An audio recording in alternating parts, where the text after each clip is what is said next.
My favorite video that I've made is hands down my sponge-only video on the original battle for Bikini Bottom. Not only is it one of my most well-performing videos, but it also was a ton of fun to make, 3 montages, some great music was used, and the intro is one of my most memorable.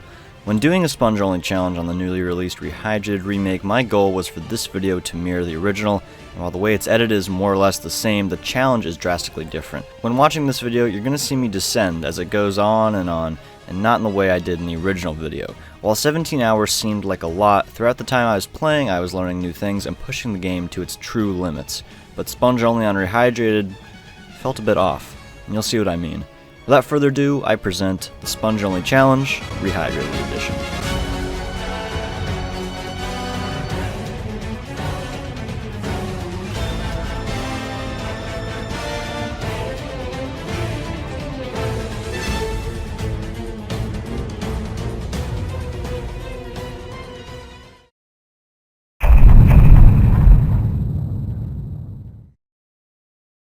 Starting off this challenge, I had no plan, and in the original, I knew I was going to make a clean sweep of all the levels I could and get all the spatulas I could. This made the most sense, seeing as obtaining the powers in a sponge-only playthrough isn't possible without the use of cheat codes, or at least it's supposed to be.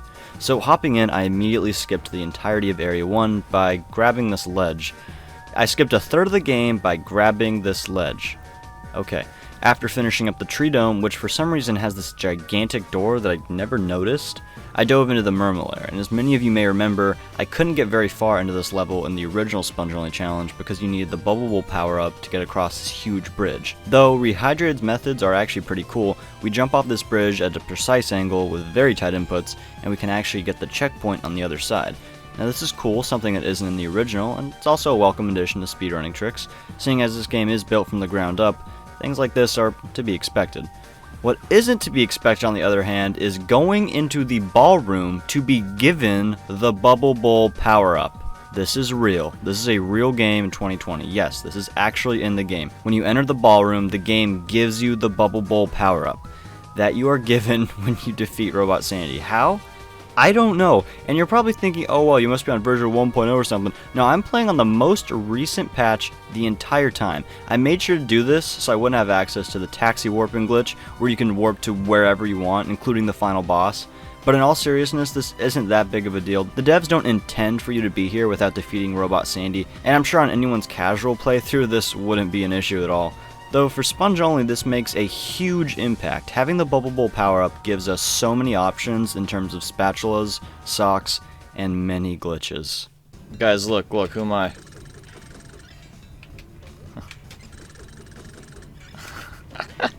So stupid. How is an actual real-life person so dumb? Next up was Goo Lagoon, and wow, having the Bubble Bowl power-up really came in handy for this level. Like, take a look at this. You could probably destroy this as SpongeBob with like the bowl. What? You can? You can? I was kidding!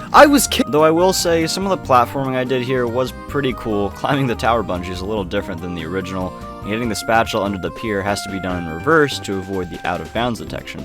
So once Goo Lagoon was done, I broke out of bounds and made a straight cut for Area 3. The reason I do this is so I have access to the warps through the menu for all the hub areas, so I don't have to constantly be breaking out of bounds the entire time. Plus, it's not like I'm going to be fighting the Robot Sandy or Robot Patrick fights anytime soon. Moving into Dream, it was pretty straightforward. I had a pretty fun time with Krab's Dream, or at least tried my best to have a good time. I kept feeling like I was driving a broken down car with the amount of audio bugs and finicky combat, plus having Persona 5 looking at me the entire time wasn't helping at all. Knowing that if I just turned this game off, I could go play a game that I'm really into right now, it sounded pretty nice, so I made the executive choice to finish the entirety of Sand Mountain and end the stream with an entire 38 spatulas. This was good progress. To be honest, I had a pretty rough time playing this game for almost 2 hours, which is a problem considering I played the original game for Lord knows how many hours. I figured, with a day's rest, I'd be able to finish this challenge the following day.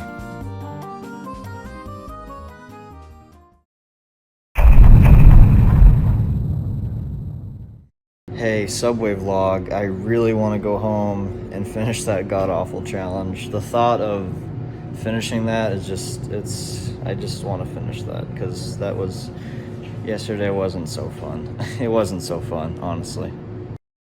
Rock Bottom was our next stop, and I guess now is as good a time as any to bring up an exploit used a few times throughout this run. Storing the wheels in downtown, we can warp to other levels and make the game think we have all the collectibles needed. I recommend checking out my Glitches and Oddities Part 2 video for a little more information on that, because it works more or less the same in the original, though there aren't any frame-perfect tricks in this game. All you do is warp. Very cool. Anyways, we use this exploit to nab the painting spatula in Rock Bottom, as well as finding all the campers in Kelp Forest. One thing that I wish was in this game, though, which are strangely absent, are the cheat codes. Oh, whoa there, cheat codes? What is this scrutiny, you may be asking? Well, I'll let you in on a little secret. I use cheat codes in my sponge-only run. Yeah, I said it. My stream knows, and now so do you. Don't worry though, I didn't cheat in any spatulas, I simply cheated in shiny objects so I could nab those crab spats and skip the grinding. Seeing as I wasn't going for any world records, that challenge was simply about answering the question, could you do it on Xbox? And ultimately it was answered. This game got rid of the cheat codes and forces the grinding. Luckily, version 1.03 lowered the required shinies for crabs. Even still, it felt like half of this stream was all grinding. While I did get around to playing other levels like JF, Downtown, Kelp Forest, nearly completing Dutchman's Graveyard, which has some pretty sick platforming near the middle portion, I couldn't help but feel defeated during this part of the challenge.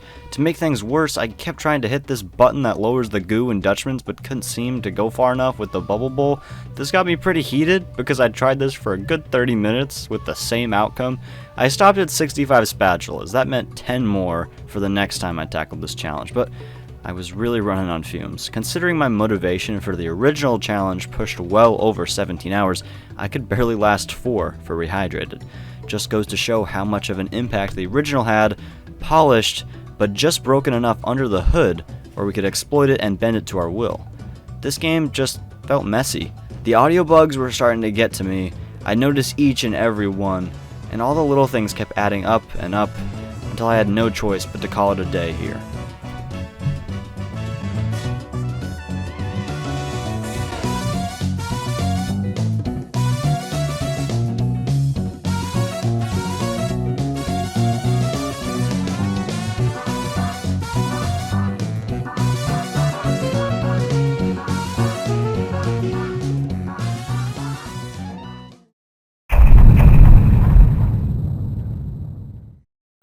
Day 2 at Subway vlog. Hopefully I closed it out today.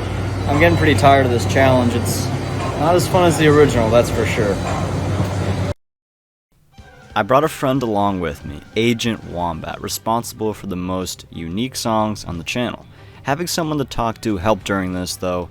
If it weren't for Chris and a few others in the SpongeBob speedrunning Discord and my chat, this challenge wouldn't be going anywhere. Finally being able to lower the goo tanker and grab 2 spats, I went back in the jellyfish fields to try and find a way past Patrick in the caves area.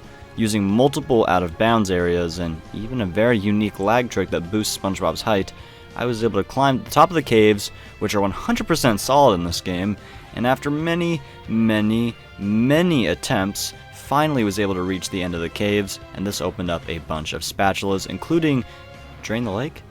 You know what? I'll take it. The last major thing I learned was a cool camera-based setup where you bowl a bubble bowl into a sloped wall, then jump on it and ride up with a ton of height. Similar to VMS in the original, though a lot easier to pull off, and after revisiting downtown and Rock Bottom, I could finally enter the final boss. Though we had another challenge, without VMS I couldn't hit the invisible trigger that ends the boss fight, although there isn't one of those in this game, so that meant we had to fight the boss with just our wand and bowl. I was pretty nervous at first, but it turns out all of Robot SpongeBob's attacks are slow in this game, so you can just Yeah. The sponge-only challenge in Rehydrated is much easier than the original, and it seems to be the consensus with this game as a whole, and the speedrun as well. So for those of you asking if the challenge would be doable on Rehydrated, yes, it very much is. You can get like 90 spatulas with taxi warping, I think. The game gives you a power-up, a sacred power-up at that. Imagine having that in the original. You could easily do most Murmulaire, and though I'd say the lack of cheat codes was more annoying than fun, it really didn't affect me that much. To sum up, this didn't really feel like a challenge. It was just the thing that I dreaded doing. Playing this game for roughly 5 hours made me miss the original even more. Special thanks to Agent Wombat for helping with the intro and outro music, Alpatex as usual for the killer thumbnail, and the BFPB community for helping with some of the newer strats that I had no clue how to do. Thanks again for watching. I hope you had your questions answered, and that'll do it for today's video. Peace.